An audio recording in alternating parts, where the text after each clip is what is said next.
Welcome to the Finartech podcast, where finance, art, and technology converge. We're your hosts, Yolanda and Sarad. I got drip and I got soul, so I got drip, so they gotta feel me before I go out or I flee. Little mama know it cool, ain't got no fleece. Tryna rule the world, I let these run the street. I came up once before, that mean I can repeat. And I gave y'all number truth whenever I'm on the beat. Hello, everyone. My name is Yolanda Rush. I am the co-host of the Finartech podcast. I'm here today with my co-host, Sarad Davenport. What's up, everybody? Sarad Davenport. I'm back. We back, and we got a special guest today, the one and only Cherese Pendleton, and it's about to be live today. And I would just before we get started, I want everybody to know that Cherese is a realtor. Cherese is a connector, social media connector, and Cherese is one who just gets everybody together to do amazing things. And we're gonna talk a little bit about that today, and we're gonna get into some of the things that Cherese does. But first of all, Cherese, welcome. So let's give it up. Let's give it up. Thank you for having me. What's up, everybody? Hey, I'm a connector in real life too. In real life. Exactly. So, Yeah. let's get into it a little bit. Tell us a little bit about yourself. You can start anywhere, Okay. about yourself, what you do, and then we'll get into the conversation. Okay. Well, thanks again for having me. I love what you guys are doing with your podcast. Keep it up. I'm a fan. I'm a sub and a fan. But yeah, my name is Cherese Pendleton, and I help families build generational wealth through real estate, aka I sell residential real estate. And I've been a realtor for over a decade, working mostly in the Charlottesville area, but now I live in Richmond, like in the Short Pump area. But all of my family is in Charlottesville, so I very much I'm in Charlottesville a lot. I work in Charlottesville and Richmond, but I can sell anywhere. But my license is in the Commonwealth of Virginia. Hey. And I am a new content creator. Mostly, I mean, I do some things on social media, but I don't really, I mean, like, I think probably Facebook is more of my focus because I think that's more of the people that I serve. I think they're mostly on Facebook, the demographic. But, I do some things on Instagram because I like their reels. I like, creating reels on Instagram. And I just started my YouTube channel. It's called Living in Richmond, Virginia with Cherese.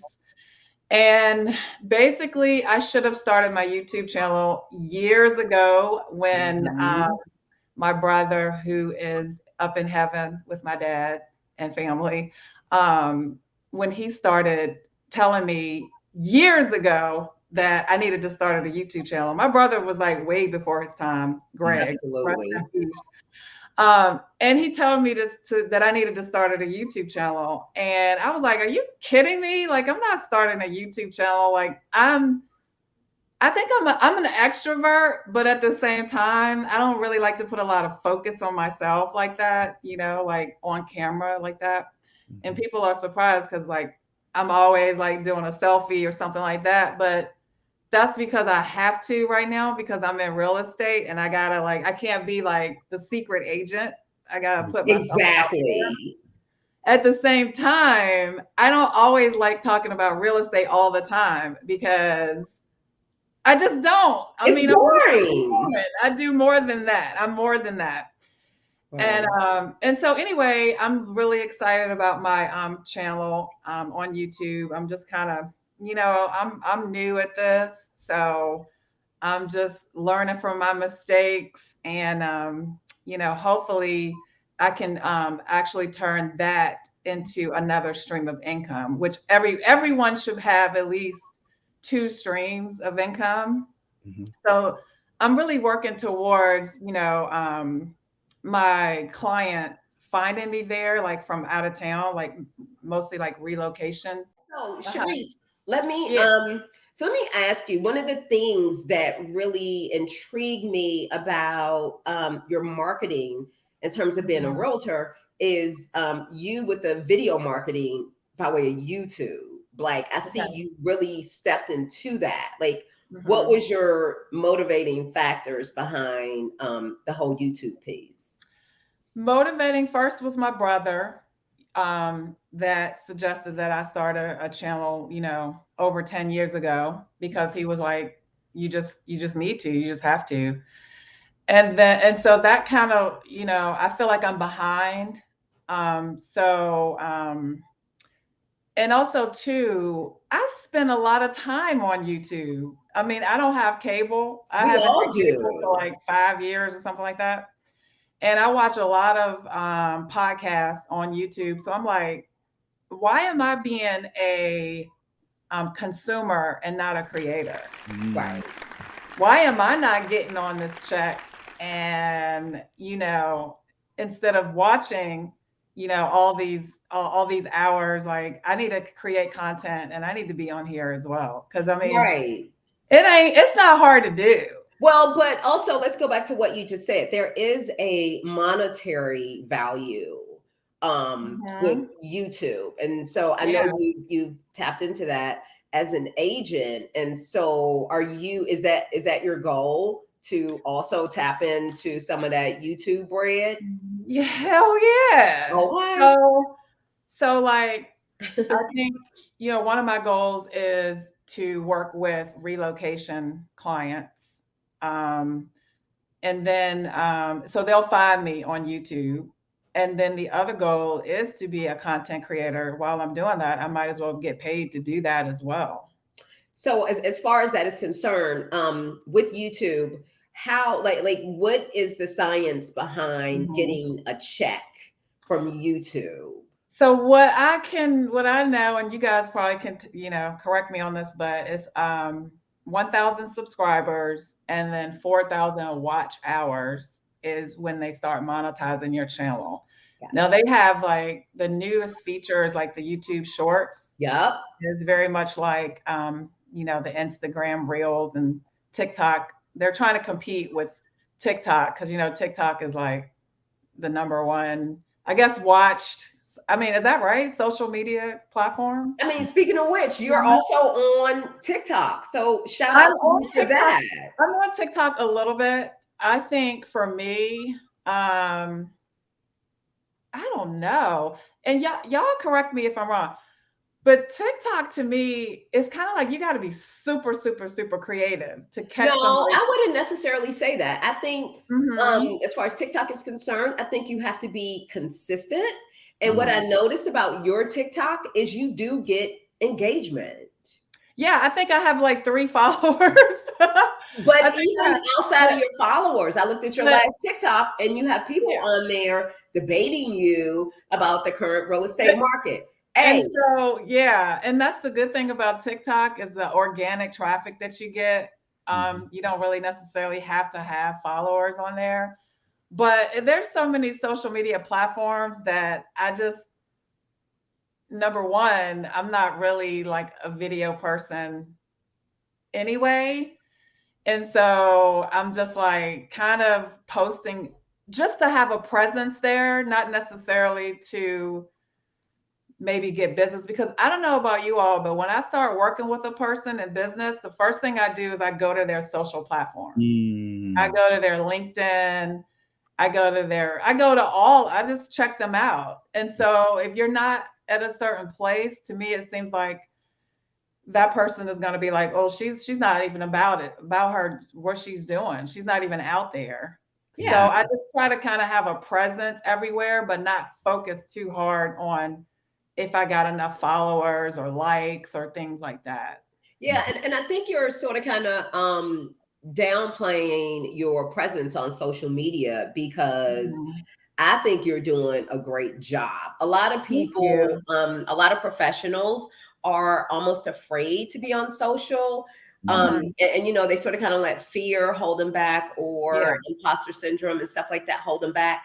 one thing about you is you Mm. don't do that for whatever reason. Like you just go for it and you're there, you're present, you're keeping up with the trends. So shout out to you for Thank that because you. Thank you. yeah, Thanks. I appreciate that coming from you. Like I said, like it's not my favorite thing to do, but I don't like to brag on myself, but I feel like I have a pretty decent personality. And I feel like I watched I watched some person, I can't remember who it was in real estate, and they were like, right now, you need to put your personality on 10. Mm-hmm. you do Like, because yeah, you need to turn up. Like, you need to we're turn up your buying personality. into you, Yeah. not just what you're selling. We're also buying into you. And And if guess people what? This is my authentic self. What correct, you see on social media is what you get offline. big facts. Right. Yeah. So I don't have to like act out or be a certain way. And I remember when I first got into real estate when I was, I think, 30. And I was in Charlottesville. And I used to wear my hair like crazy colors, and you know how we did all the lines and all. You remember you did my hair like that one time? I don't remember, but I'm sure I did. You used to do hair, and you used to Right. work behind like in the UVA area. And Yep, then exactly. you cut Loved my it. hair in like the salt and pepper like haircut. Oh, And okay, okay. I would have every color of my hair. But then when I got into real estate, I was like, man, like I got to be more professional. I got to like tone it down. And right now, it's like people are being themselves, and it's like if you don't like it, you're not my client. And you know what? Don't come over here being boring because I'm not going to be boring to appease your boring ass. Exactly. This ain't Exactly. right. Yeah. Maybe this is not the good. This isn't the working relationship for you. Yeah. And it's like you really do have to find your tribe because you're not for everybody. Everybody's not for you. And I realize that Absolutely. certain people don't not gonna like me. There's certain people we might watch both the same YouTube channel, and you're like, oh, I can't connect with that person. And I'm like, really? I love that person. Like, what's up? Exactly. Like this person, you know what I mean? So it's like you really do Right. have to find your audience. You do. And if folk are looking for Mima, you're not the person. Yeah. And if you're looking for somebody that's like real estate all day, 24/7, every day, I'm not that person either. I do talk about real estate, but like I do other things too. I mean, just like the Living in Richmond channel, like I'm gonna start, well, not start, but I already have like uploaded shorts about like different restaurants, different openings, like basically like things. What is there here to do in Richmond? Mm. Mm. Or you know. I want to back up a little bit because you drop a whole lot of stuff. Oh, And I want to back up because you talked about this commitment to generational wealth, right? yeah. Like why? Like what got you to that point where you felt like that was part of your purpose and like talk Yeah. to us a little bit more about that generational wealth situation. That's a good question. My main point was when I had started having, well, I didn't have them, but I do have grandkids. Mm-hmm. And Aiden is 10 and Desmond is 6. Mm-hmm. And that right there, that just made me just like, hey, I want my grandkids and generations after that to know who I am. Once I got into real estate when I was 30, like I just started seeing that a lot of Black people, my clients were probably, I would say 90% not Black. Mm. So it's like, I feel like, and even today, I feel like every time I help a Black person buy a house, I feel like that's a win for me. Because we are so far behind in home ownership, and even still in today, there's still all these things systematically that are holding us down. Redlining. Look at you can Google Bank of America, Wells Fargo, how they are we're not getting the same loans as white people are getting. The It's just like, appraisers are out here yeah, judging us. yeah, like that. There was this couple on TV that was saying their house wouldn't appraise. You know, Mm. their whole neighborhood wouldn't appraise for the same amount as, a white neighborhood. So it's like you can watch people like Robert Kiyosaki. Is that how you pronounce his name? He's a Rich Dad Poor Dad. He Yeah. wrote Rich Dad Poor Dad book.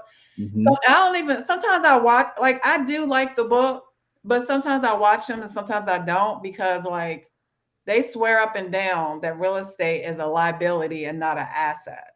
Mm. But you don't see them renting their houses. You know Right. what I mean? I mean, real Right. estate is going to be, your house is probably going to be the biggest investment that you're going to own, the biggest asset that you're going to own. And so if you leave it up to them, they'll tell you that, oh no, like, continue to rent. No. Well, Mhm. I've heard that quite a bit. A lot of like these wealthy, like the guy Robert, who's wealthy and he comes from wealth. Although he said that his dad wasn't wealthy, but it was his other dad that taught him how to become wealthy. Kiyosaki, the Rich Dad Poor Dad. Yeah. Uh-huh. A lot of them do say that chasing real estate is a middle class mindset. Yeah. Mm. Yeah, so I've heard that before, and then they more so promote building businesses and investing and that sort of thing. So, in other words, you don't quite agree with that Well, theory.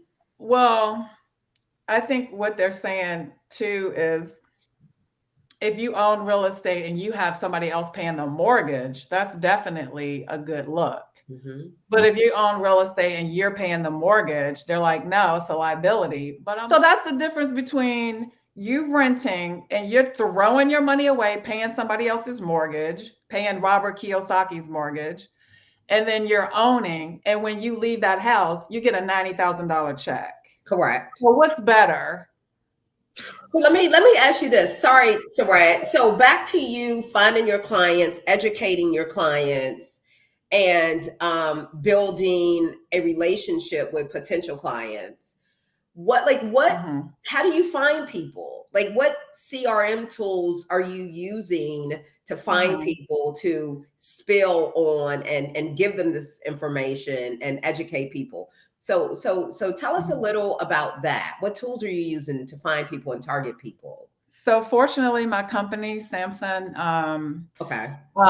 they provide the CRM. It's called KV Core, and it does like a lot of shit that like I haven't even like tapped into. Yeah. I've tapped into like the most important things, like being able to like, it's just all kind of stuff. I mean, so mostly my business has been by referrals, but I have ran ads, to get business. Okay.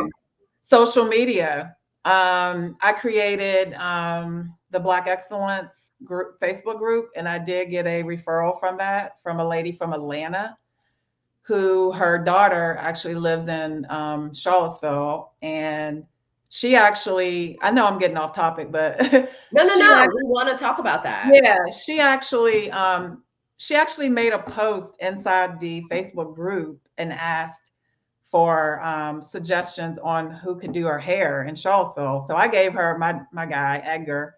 I gave her Edgar's information. She actually did go to Edgar, and then all of a sudden, out of the blue, she just called me and was like, "Hey, my daughter needs to sell her house." Mhm. You know, so that's why it really is important to be on social media, because and to post, not just to be on there, but to definitely to post about real estate, because you never know who's watching. And I do the same thing. Like if I see someone that I think I might need them in the future, I will watch, and your customers do this. They will watch you for a year, 2 years. All of a sudden, out of the blue, they'll call you and be like, "Hey, Cherese, can you sell my house?" Or, "Hey, Yolanda, can you make my website?" I have those people that's like, I watch them. I'm like, I like them, but I don't need them right now. or I might refer somebody to them. So that's why it's so important to be on social media, because you might not see the results of what you're doing today, but a year from now, somebody's going to be like, hey, I've been watching you and I want you to do this for me. So like, I'm always going to help us take a step back and break it down. Thank you. Okay. Y'all dropped some acronyms, right? You said CRM. Like, everybody don't know what a CRM is, right? I do, but break down what a CRM is. What does that mean? What do the acronyms mean? And then what does it do for the folks that may not know? Okay. It's your customer relations manager. Is that the relations manager? And really, honestly, like I work a digital Rolodex. Yeah, I work for a company where for a short period of time, because I knew that it wasn't for me, but they didn't provide a CRM. So I had figured out a way to go on to Google. There's like a app. I can't remember the name of it, but it's a good app on Google where you can actually do like a mass email. So I have figured out really how to live without a CRM for a long time. It wasn't the best formula, but it was a workaround. Right. It was definitely a workaround. I wish I could remember the name of that app, because it was a good app. But you just dropped another jewel. You're resourceful in the way that you know how to hunt and fish on your own. Even if these tools are not provided to you, you have the foresight to know, okay, I need to go and find these digital tools to help me by way of social media. Yeah, and believe it or not, it's what I'm speaking of that I can't remember the name of it. It's like it's a Google sheet, and you put your names and your email addresses in that sheet, and it'll actually do a mass email for you through your Google account. Google is the bomb. Google is everything. Google is everything. Yeah, Google is the bomb. And so you just have to go, like, I go on YouTube University, and I kind of have an idea of what I want to do, because I'm I've been in the business for a while. So I just kind of Google it and try to find a workaround. So you don't really need anything fancy. It's good to have it, but these CRMs are like $1,000, $1,500, something like that dollars a month if you had to pay for it on your own. Like with the CRM is good, like when you're trying to scale, because with my last company, they were like, oh, we don't need a CRM. I'm like, that's because you're not doing thousands and thousands of you're not contacting thousands of people. Yeah, you need that CRM. If you're contacting 100 people, you might not need it. But once you start to scale and you got 2,000 leads, 3,000 leads, you're gonna need it. And even with 100, you need to manage those people by way of a CRM, because even if you get a portion of those 100 people, you can then have this database, digital database to go back and refer to try to get those same clients to either come back or to tap in with some of those potential clients on that database. So you need that CRM. Even if you make your own CRM, you need a digital database that will hold your Rolodex. So that is that's super important. Yeah, absolutely. Yeah. I want to check in on something, because you mentioned it a little bit earlier, and I think you downplay it a lot. Get her ass away. Get her. Yeah, it's like your ability to build community. I think, like, from what I've seen, you've been able to do that online and in person, in IRL, as we say now, in real life. Yeah. And, like, I want to understand, like, first of all, what are the communities that you manage? Because you manage a couple, and then like, how did you get to that point? Is that something that's always been a part of who you are, your personality? And then, like, what were some of your tactics? Because I've been watching it, and like some of the things you did to build that online community, like, you're persistent, you're consistent, and like what are the things that are like tricks of the trade for people that are trying to build communities or, you know, become part of the communities that you built? Yeah. So, thank you. I was saying earlier, when people are watching you and you don't know it, so I started the Charlottesville Black Excellence Community, but I'll tell you about that. I'll tell you more about that. But I'm also in the Things to Do Richmond, VA community, who my friend Cruz Sherman started that community, but he didn't even know me from a can of paint. And he just saw me posted in there and he was like, hey, I'm going to add you to be a moderator for that group. And I'm like, that's what's up. So I can meet, that group has like 40,000 members and he started it. He built the group and I'm coming in like at the last minute to kind of like help him with it. So back to people watching you, I planned an event for that community at a winery in Richmond. I'm like, hey, there's a lot of new people. Let's meet up at a winery. You know, really, if people don't show up, that's fine because I like wine anyway. I'm just going to be there by myself and drink a glass of wine. And so this guy came up to me and he was like, Cherese, right? I'm like, yeah, I don't know this guy. He's like, oh yeah, I watch you in the community. Like I'm gonna call you, you know, when I need something. I gave him my card. I should have got his number. I'm really bad about that. But it's kind of weird sometimes for me to just take strangers' numbers. Like I feel like if they say they're gonna call, they're gonna call. If they don't, then they might not call. But anyway, and so I'm like, man, I don't even know this guy. It's kind of like you're online and it's like people are watching you. They're watching what you do. They like you. And then boom, they're going to call you when they need something. And back to your original question, Sarad, she has always been one of those people. She like a hype man. She's been like that since like forever. So she's like a hype man, and she loved to like rally people up, get people together, and like that's her superpower. And I'm always saying that, like that's your superpower, and it's something that you need to really play on because it's not natural for everyone. You know that. And so you have that thing and you use that to help build your community. And then people trust you and they want to be around you and they want to like hang out with you and they want to hear what you have to say. Yeah. Thank you. I've always been, like you said, I want people to win. I ain't no hating bone in my body. Okay. And so I love connecting people. If I see somebody that's like, hey, I need a this, that, and I just had a conversation with somebody, I'll be like, hey, I'm connecting you. Like I've written so many introduction emails, you know, to connect people.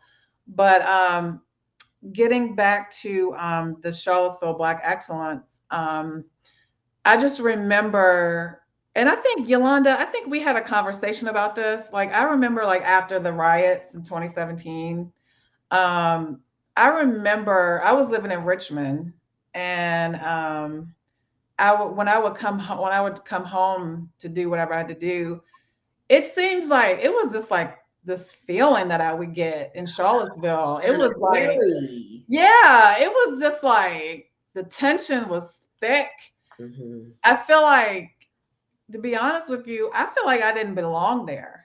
And I mean, I've been living in Charlottesville all my life. I feel you on that. I'm like here with but you. And I had this little incident, little traffic incident with this white man. And I would never forget the look on his face, like how he looked at me. And I don't know if it had anything to do with the riots or anything. It did. Trust it just made me feel a certain type of way. And I told my friend Faye, I was like, how do y'all live here? I'm like, she was like, oh, I don't care. Like they can get it. Like you know what I'm saying? And so every time I would come home, I would be like, where is my community? Like where are the Black people in Charlottesville? Where are they hanging out?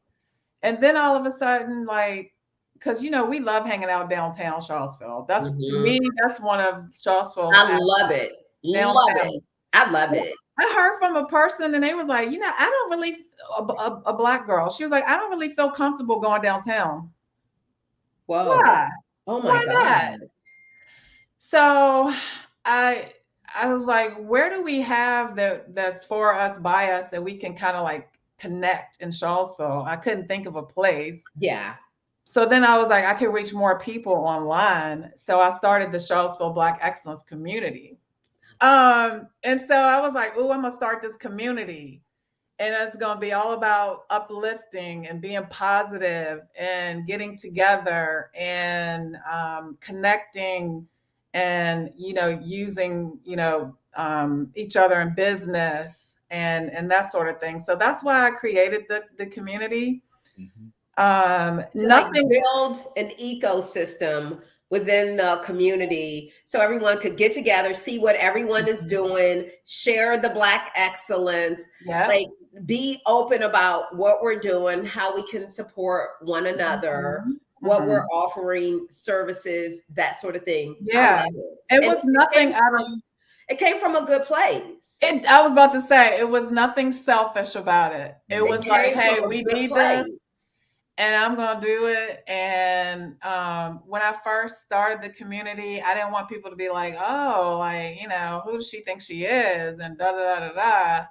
So I'm not in there every day because, people, like, they start to tune you out if you start talking every day, if you're in there every day. But I think I get a lot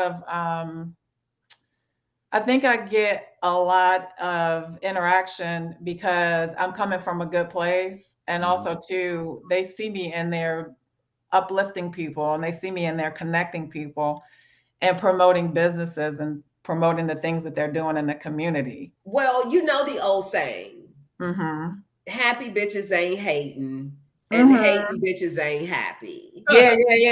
Yeah. I don't know that saying, but that's a good one, though. No, it's a real fact out here. And so you're one of those people. You always come from a good place. Like, you're not into like a bunch of negative situations or negative vibes. That's not your vibe. Your vibe, it has never been negative. That's not who you are. Y'all are ruthless on Facebook.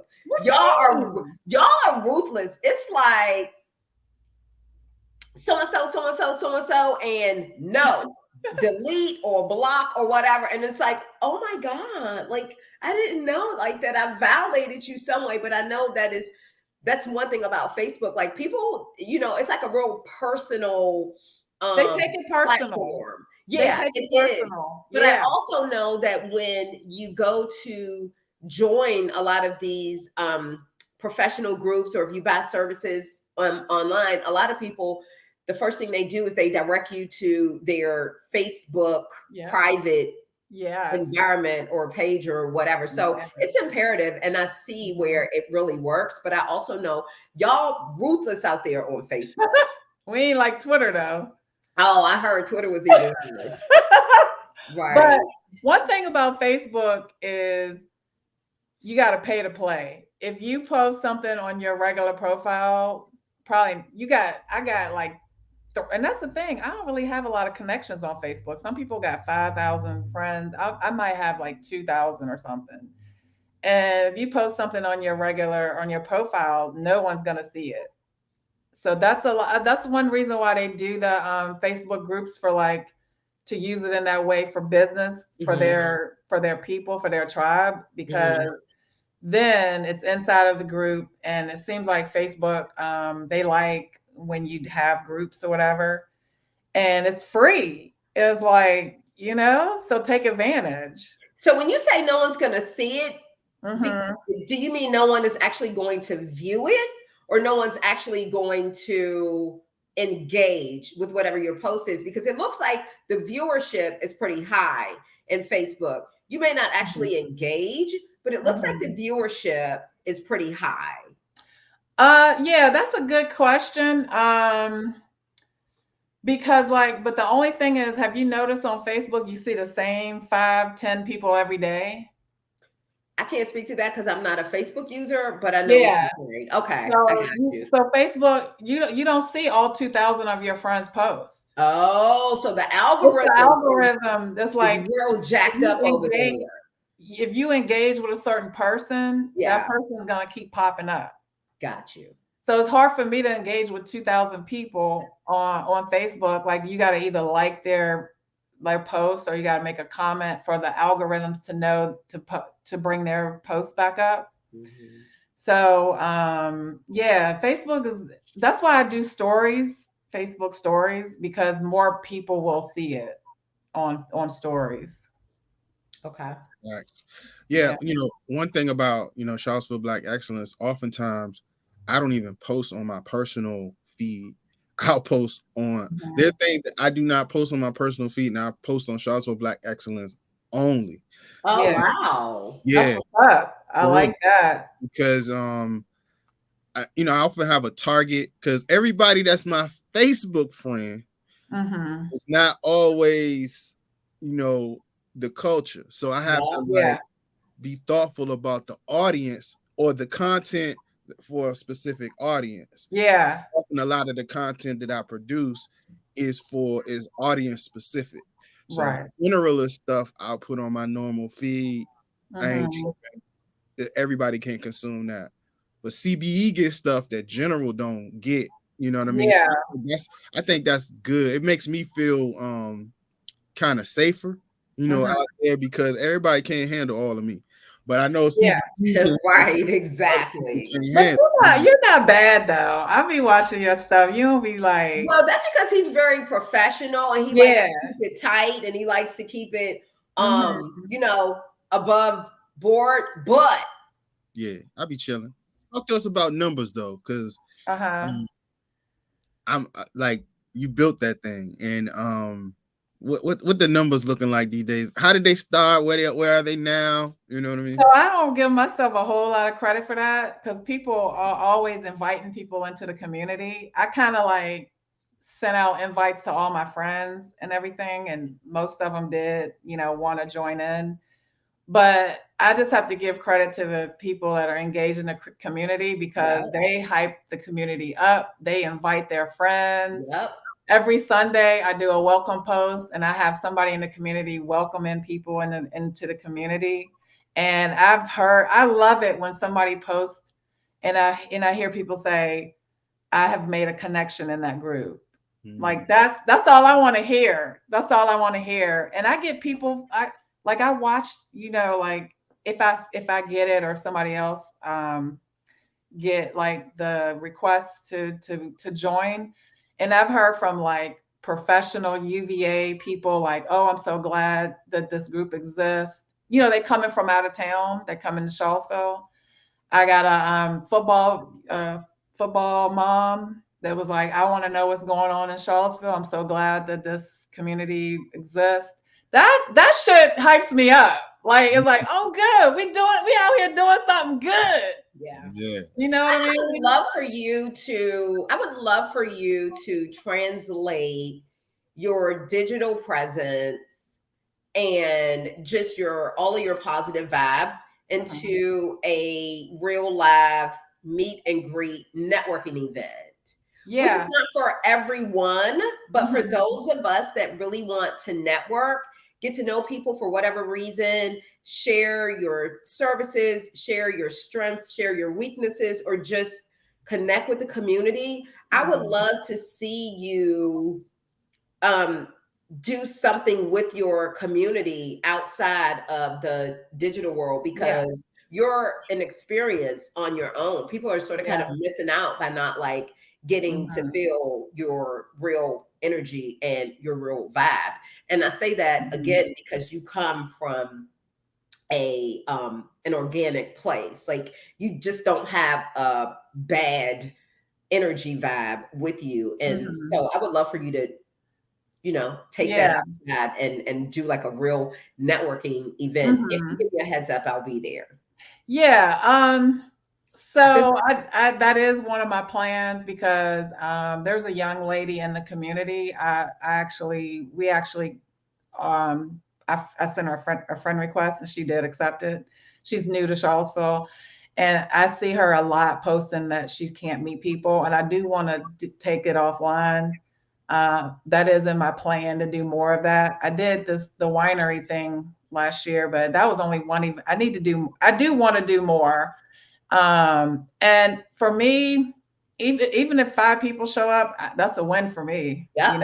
I don't need all 1,500 people to show up, but we're getting a lot of people coming in from out of town that are looking for things to do and people to meet. And our community is small in Charlottesville, so nobody's taking it offline. Or no, Black Network, Professional Black Network, they have events, but yeah, I do want to do more of that. That's something that I enjoy doing. I need to figure out how to monetize some of the things that I do, but I kind of do it because I love doing it.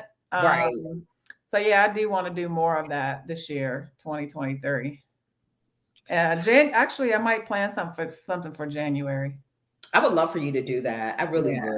would. Just like, because going back to what you said, like you sort of kind of feel like an outcast a little bit. Like you're not a part of the community. And I share that same sentiment. I mean, I come home and, I see my family, but I do feel like an outcast. Yeah. And I shouldn't, because I pay taxes in Charlottesville, in that area. So I'm really a part of the community, but I just feel like I'm out of the loop.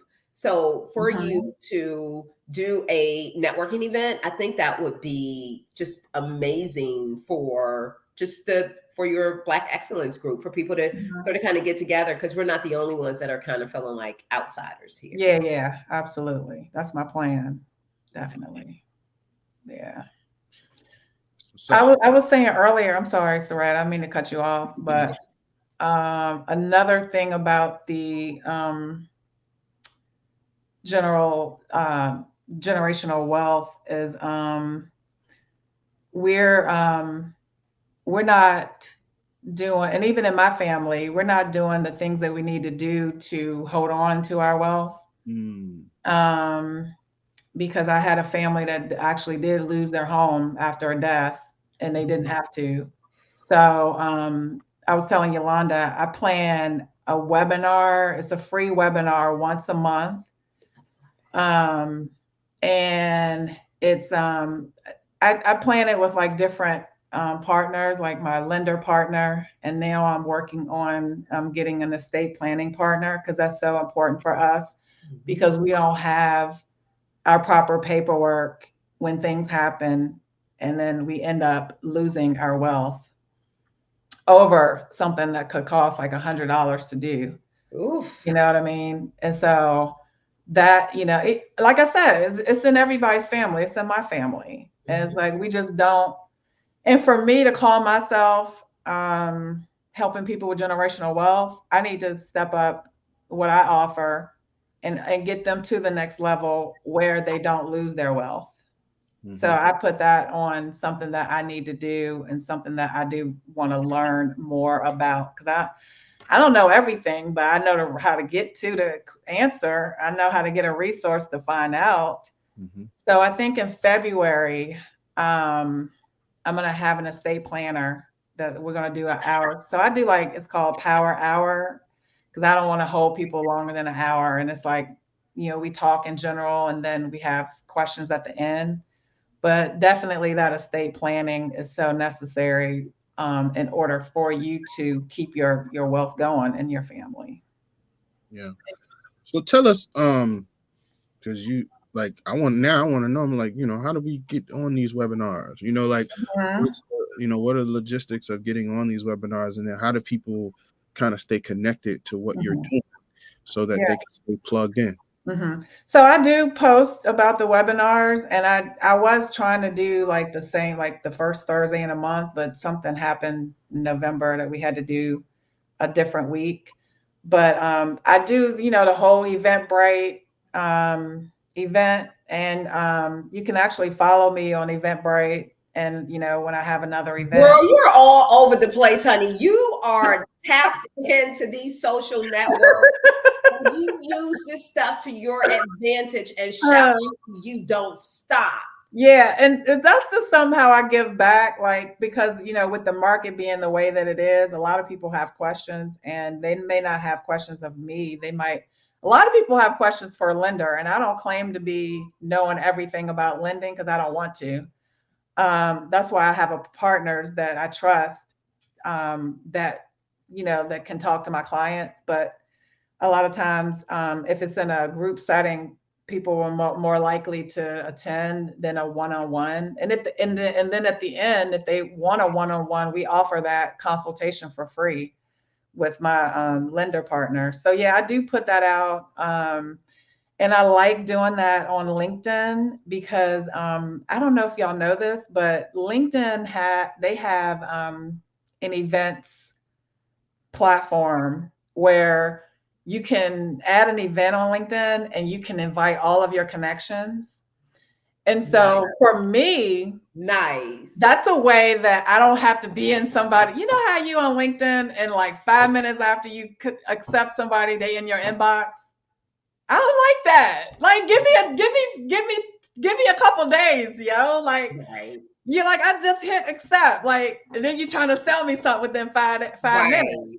So for me, hello, they're like, hello. yeah, like, you want to buy my product? Yo, Yeah. I just accepted your connection. So for me, LinkedIn on events are good because I'm connected to a lot of HR people. And so I throw my webinar out there, like, and then what happens is like they have to opt in if they want to accept the invitation. So right now I'm seeing a lot of people opt in, but they're not coming, they're not attending yet. But that's okay, because they see me. They see me, and 6 months from now, they might be like, "Hey, Cherese, can you come over to talk to my HR group or something about diversity and something about buying a house in Richmond?" Da, da, da, da. So that gives me the opportunity to reach out to people that I wouldn't have really reached out to on LinkedIn. Is this a simple once a month? Give them value. Just if you give people if you offer value to somebody and you're not trying to get something in return, it's like, oh man, like she's doing something good. Like, let me go ahead and share this webinar with my sister that's trying to buy a house or something like that. So it's definitely like helping me just to give value and not always expect something, from somebody. Right. And I think that's part of what you're doing in general. That's how I'm advocating for people to build community, is to demonstrate value, and then people join your community, and then you can create conversions based on the community that you build. You're trying to get these conversions, but you got to build a community before you get conversion. Yes. Nobody want to hear buy from me, buy from me, buy from me. Right. All the time. Like, buy from me. Like, what it's you corny. like?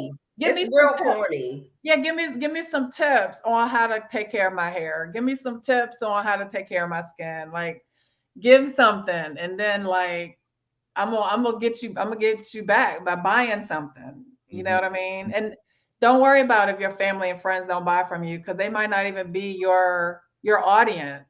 You know what I'm saying? Back to your original point. And here's the thing. Hear me out, people. If you have a thing, a passion, a project, a business idea, something you want to start, if you come in with the mindset that you must have the support of your friends and family, you dead in the water. Ain't gonna happen. Dead in the water. Ain't gonna happen. Not gonna happen. You gotta get over that. You're gonna have to deal with that emotional thing. It hurts though. It hurts. Does hurt, but you got to deal with that. That's it hurts. I'm gonna tell you, if I see my cousin, if I see my cousin like, oh, I just bought a house through ABC Realtor, I'm like, okay, it just don't hurt. Then I'm gonna get over it. But you're gonna get over it because your friends and your family. I just did a post on that on my social. Stop trying to impress your friends and your families. They are not your client base. Move on, fam. Can I say this real quick? I don't know how much time we have. We as Black people, we need to get more into the online, the what do you call it? The selling products online, the e-commerce. E-commerce. We need to get more into content creation, because at that point you are selling to people all over the world. You're not worried about Charlottesville, who buying from you from in Charlottesville, who buying from you in Richmond, that sort of thing. So it's like, if you can tap into like that space and be patient with it, because it's not going to happen overnight, and your audience like is all over the world. You got a whole world out here, you know what I mean? Yeah. I'm an Amazon seller. I do the Amazon. So Amazon have different platforms. They have, when you go on there and you order your toilet paper, that's called FBA, fulfilled by Amazon. That's like, people buy everything over in China. They deliver it to Amazon, and then Amazon takes care of, fulfilling. Distribution. Yeah. So that's one platform on Amazon. That's harder. So I haven't really tapped in. I do want to tap into it, but it's hard. It's a little bit more difficult than what I am. So I'm what you call I'm on their merch platform. And on their merch platform, it's all you do is you apply for an account, then you wait to hear back from them to see if they're gonna accept you. Most of the time they will. Okay. I mean, sometimes they don't, but so then they accept you. So then all you do is you upload your designs on Amazon, and you upload them to t-shirts, hats, sweats, anything you want to upload it onto. And then Amazon does everything. They deliver, they do the customer service. If you have any returns, they handle that. And so you can get on that platform. And if you have something like Canva and you got time, because like I was doing it myself, I was doing some of the designing myself, but now I would rather hire somebody to do it, because I'm not tech group. That's what we do out here, fam. I'm not the type of person. I don't like being behind the computer. That's me. So what you do is, okay, so you either do your own designs on Canva, upload them to Amazon, let Amazon do all the work for you. They're going to charge you. But is it better for them to do all the work, or for you to have 1,000 t-shirts in your house? Right. So it's like a drop shipping and fulfillment, and like there are other platforms, but why not be on the biggest commerce site in the world? Exactly. And that's the thing, Sarad. It's like, if you are on Shopify, those types of sites, you got to bring your clients there. Nobody's gonna find you. But if you're on Amazon, they already got the audience. And guess what? They don't even know it's me. They don't know it's me selling. No one cares that it's you. No one cares.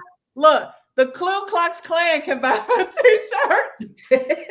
Exactly. And they don't even know it's me. I have my name is nowhere on there. Nowhere. And I love it. And so once you sell one of that design, like if I sell one, I'm a Capricorn, I was born in 85 or something, it's on there forever. Right. This is something I can leave to my grandkids. Right. It's called a digital footprint. Yeah. So we need to get more into that, and don't worry about if my cousin's gonna buy it, or if my sister gonna buy it, or if my husband gonna buy it. Like somebody from Texas is gonna buy it. Facts. You know what I'm saying? I be getting hyped over this stuff. Yeah. Well, but back to you having a community. A lot of people are experts with what they do, be it they're a baker or a dressmaker or a physician or whatever it is that they do.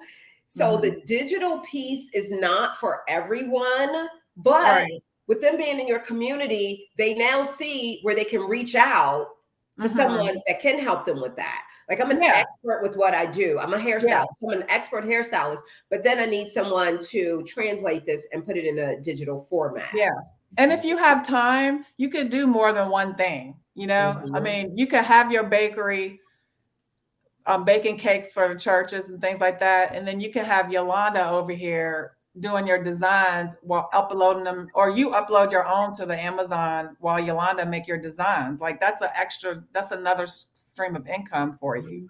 outsourcing. It's okay to Yeah. Because I don't like sitting behind a computer and all day. Like I like being out with the people. So I mean, I was making some designs, and I've made a couple dollars off of it. Not as much as I can be making, but I can see it as I follow some people on YouTube that are making a good living on that Amazon platform by just uploading designs. So it's like anything else. Like you said, if you're consistent with it and you're doing it and you're serious about it, you're treating it like a job, like you can make some money on it. Yeah. Well, we had an amazing conversation today that has taken like many turns, but I think it fits right into what we're all about, which is where finance, art, and technology converge. We talked a lot about technology. We talked about generational wealth and finance. We talked about leveraging content and art and really how to get people, out, to get to the bag, right? And not just for the bag's sake, but so you can take care of your family, not only now, but for generations. So it's been amazing. Yeah. Thank you for having me. And one thing, how do people contact you? How do people what are your handles? How do she got 55 different handles out here with all these darn social media. Nah, if you on social media, if you go Close with Cherese, you can find me on Facebook, you can find me on Instagram, you can find me on TikTok. So that's how you can find me. And then just type in my name. Like I said, Google is living with, and I had to do that because actually for search engine purposes to do living in Richmond, Virginia with Cherese, because then that's how people are going to be, typing up living in Richmond or, that sort of thing. But yeah. So that's how we find you on YouTube. YouTube is Living with Cherese. Living with Cherese. Ain't nobody living with me. Living in Richmond, VA with Cherese. Okay. And then social is just Close with Cherese. Of course, LinkedIn, you just type my name because, I mean, you might be, just type my name in on LinkedIn. So, cool.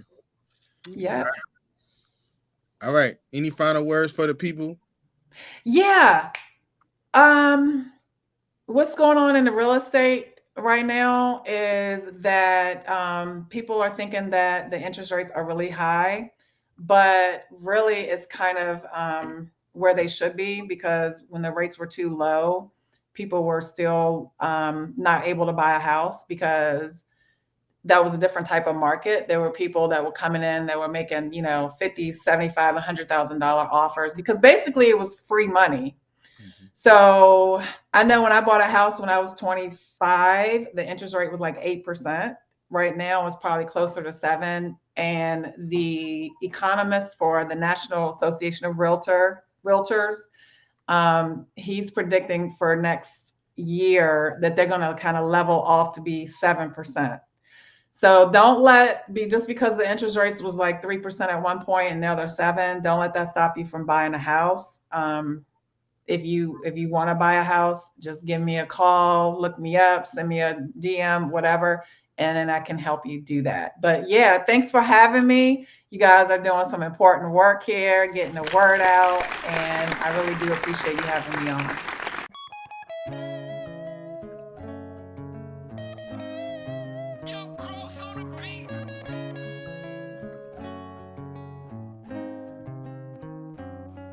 I got drip and I got soul, so I got drip, so they gotta feel me before I go out or I flee. You be the